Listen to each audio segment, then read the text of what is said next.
How will you feel? Kẹ́kàn jí láàárọ̀ ọjọ́ kan kí wọ́n wá mú àwọn ọmọ yín ọmọ ọdún 8, ọmọ ọdún 9, ọmọ ọdún 10, ọmọ ọdún 11 kán wá kó aṣọ sójà sí wọn lọ́rùn Nàìjíríà. Eléyìí tẹ́ fẹ́ wò yìí kò happen ní Afghanistan o, kò happen ní Iran o, eléyìí ò kì í ṣe ní Gaza, ní ìlú Nàìjíríà. A máa ti ń pe kíní lọ́wọ́ ẹ̀ máa ti ń láàárọ̀ nínú ni wọ́n ti kó aṣọ ogun sí àwọn ọmọ ọdún 8, ọmọ ọdún 5, ọmọ ọdún 10 ni wọ́n ti kó uniform army sí wọn lára. Wọ́n ní kí wọ́n lọ jagun, kí wọ́n lọ fèsì sí Boko Haram. Àwọn soldiers tí wọ́n ní aṣọ yẹn gangan kọ́, because when you see those children in that uniform, ẹ ti mọ̀ wípé uniform yẹn oversize ló jẹ́ fún wọn. Come on, ọ̀rọ̀ Nàìjíríà ti ń di bá mi.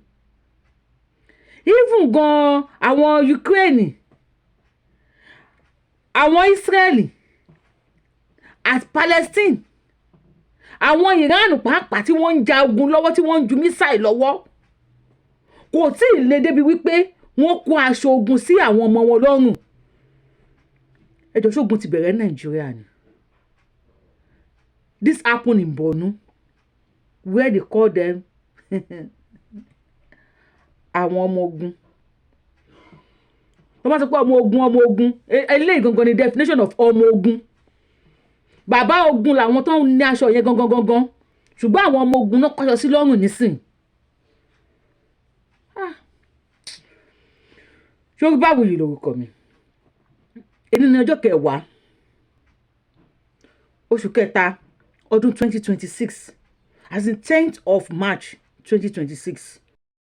What is Nigeria turning to? For God's sake! Àwọ̀ bomi lójú lélẹ́yìí o, gẹ́gẹ́ bí abiyamọ, àwọ̀ sunkún ni. Yorùbáwùyí lórúkọ mi. Orí ìkẹrin Yorùbáwùyí la wà. Tẹ́ bá ti ń wo fídíò yìí, ẹ bá mi fi ìwòye sí comment section. Eléyìí pọ̀. Ó pọ̀. Ẹ jẹ́ ká ti fara balẹ̀ ká jọ wò. Àwọn sójà tí wọ́n ní aṣọ yẹn dà. Ibo làwọn sójà yẹn wà? Àwọn ọmọ ogun ni. Yes, definition of ọmọ ogun.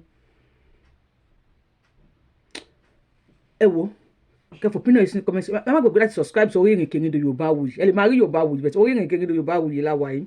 Tàti rìn sọ́tún sósì láti mọ bó ṣe ń lọ káàkiri àgbáyé.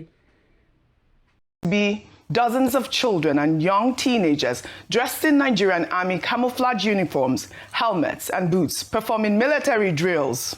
The young recruits, many in oversized, ill-fitting uniforms, are lined up in formation. The post sharing the video alleges the uniforms belong to slain Nigerian soldiers.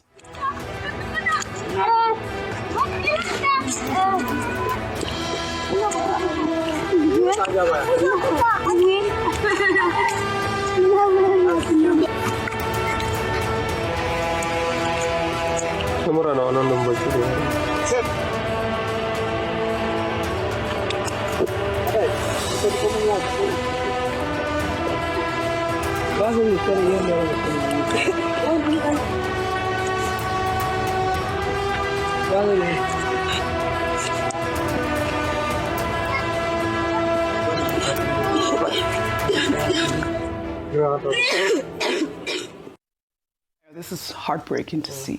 These are children dressed in uniforms reportedly belonging to Nigerian soldiers, presumably killed in battle. This image alone should shake every Nigerian to their core.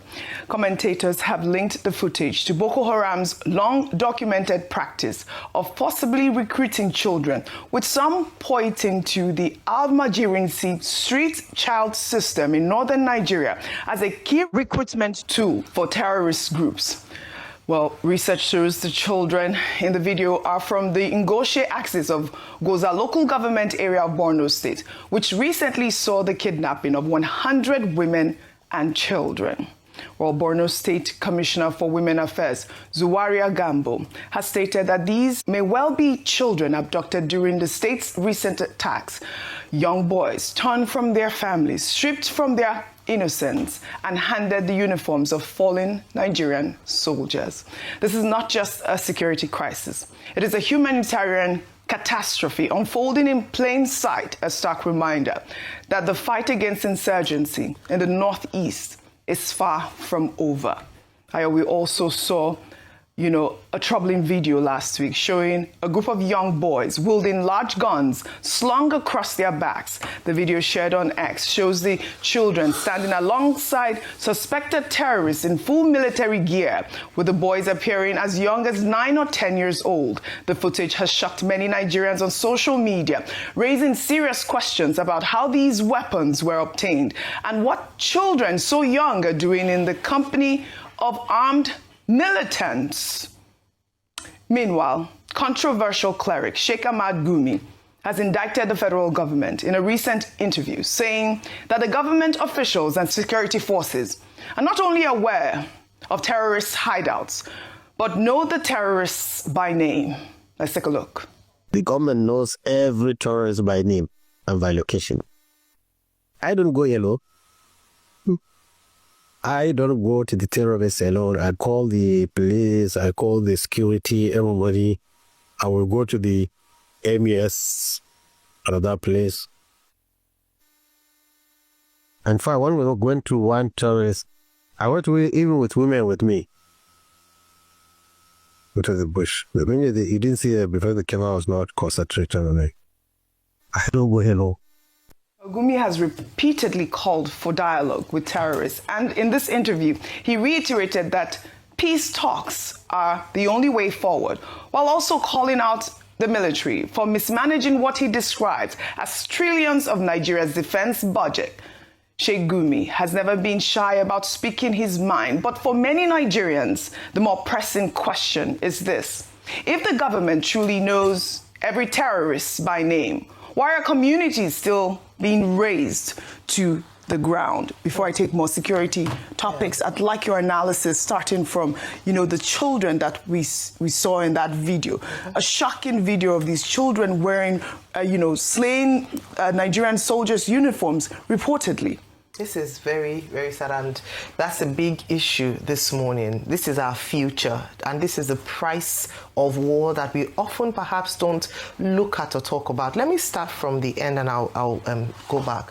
There's a handover protocol between the Nigerian military and UNICEF, whereby rescued children like this are not treated like criminals, but they are treated as victims of war, especially those who, whether through kidnapping by insurgents, are now made, compelled, forced, many times against their will, to fight in this manner. And so there's a handover protocol in place for that, to say and repeatedly say that these boys, look at their faces, are victims of war.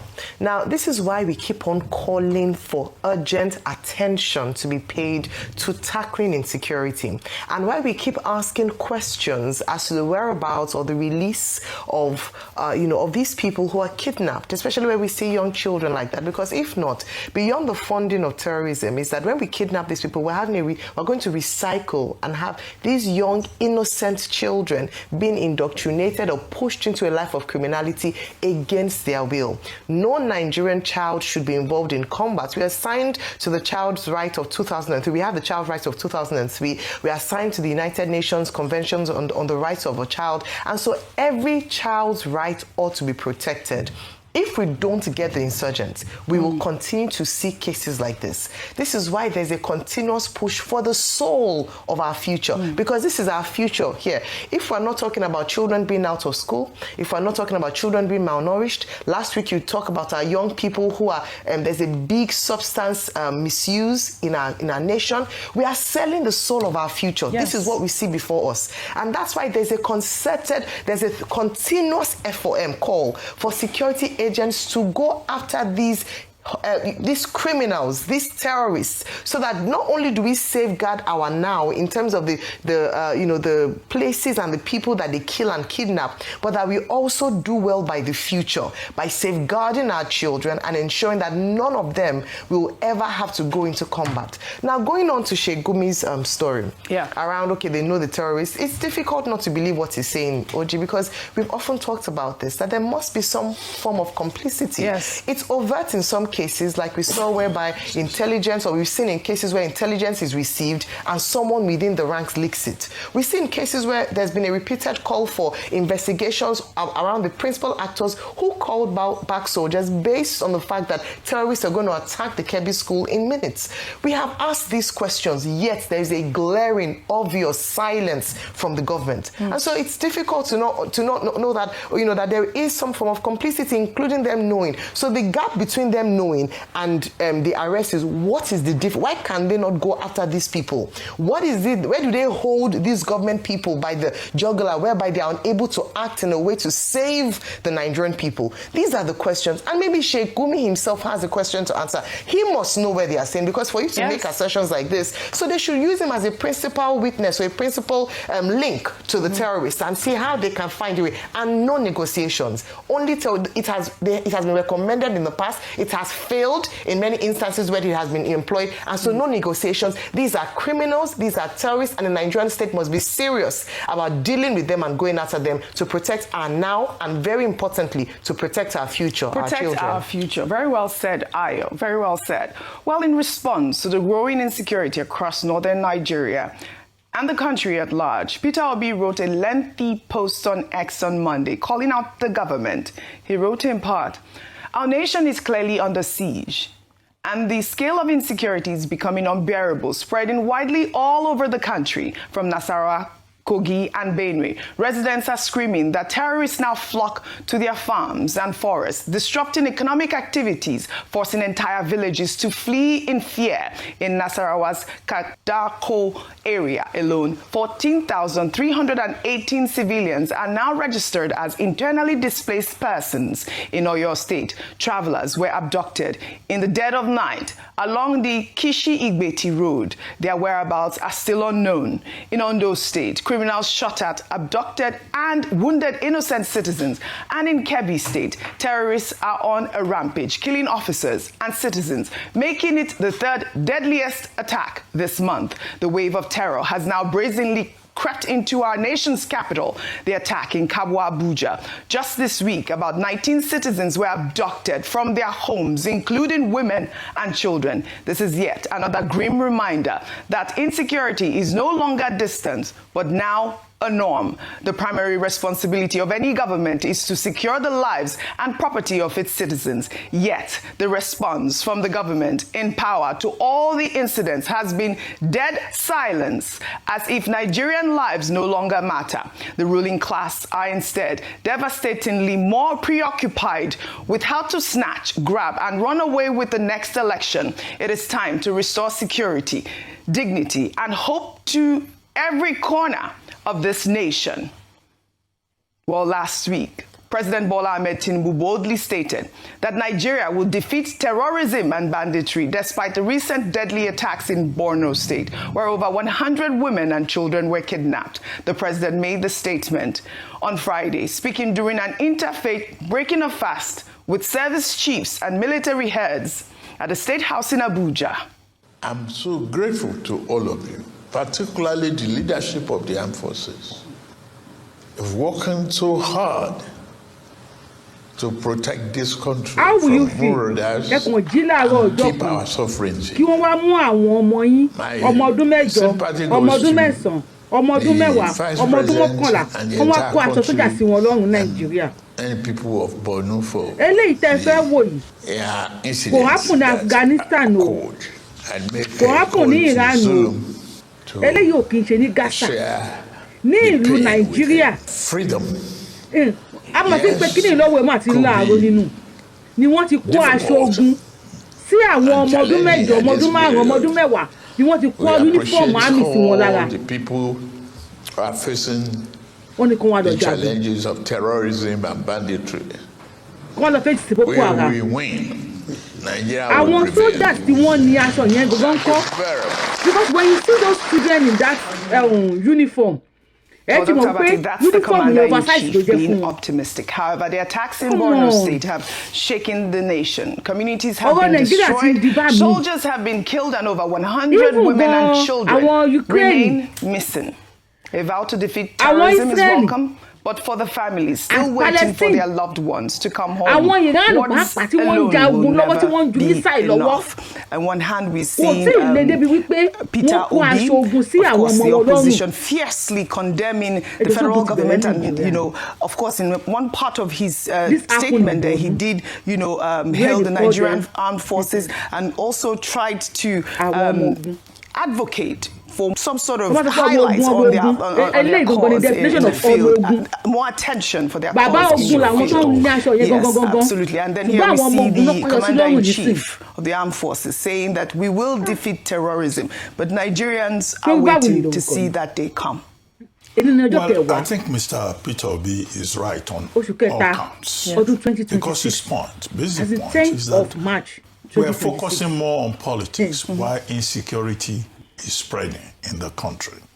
And the evidence of that is writ large. He cited the example of the attack in Ngoshi in Borno State, but there have been other examples. So when he says the country is under siege from criminal elements, he's right in that regard. And he made the point that, look, politics should not be prioritized over insecurity because, as he pointed out, Section 14 sub 2 of the 1999 Constitution, he made the point that the primary responsibility of government is the security and welfare of the people. You cannot argue with him on that score. Now the president met with security and military chiefs at IFTA the other day. Well, while commending them, he made it clear that they still have a lot more to do. And he used the opportunity to reassure them that he's going to take care of their welfare. More will be provided for them to be able to do their job. And he also used the opportunity to sell his administration by making the point that the economy is stabilizing. But I think that what the average Nigerian will be interested in interacting with military and security chiefs will be how they can do a lot more to make this environment very secure. And then you made a point about child soldiers. This slogan by UNICEF articulated specifically at a major event in 2014 is children, not soldiers. Yes. That these are children, and that was in response to what has been observed in places like Afghanistan, Sudan, South Sudan, Somalia, Liberia, Mozambique, where children are used. Specifically, these are children under 18. UNICEF definition is that, children who are under 18 are not supposed to be involved in two activities in the sense in which they are recruited: combat and support services. And that when you do that, you rob them of their childhood, you also expose them to danger, including rape, because some of these child soldiers, they are female. So, but the job of UNICEF is in terms of rehabilitation and reintegration into society. The protocol for the prevention of children's involvement in armed combat of the year 2007 says categorically that if you use children in direct combat or support services, it is a violation of international humanitarian law. And that's why you have groups like the Child Soldiers International, whose campaign, established in 1998, whose campaign is to make sure, that this kind of thing does not happen. Specifically as for the children in northern Nigeria. This is the tragedy of Nigeria. These children, clearly under 18, are supposed to be in school. Supposed to be in school. They are not supposed to be children that are recruited, by terrorists. They are children that should be mobilized and their parents supported to put them in school so that they will be useful to the future of Nigeria. Once upon a time when we were growing up in this country, they would say for their tomorrow, we gave our today. These children who are now involved in combat, we have mortgaged their future.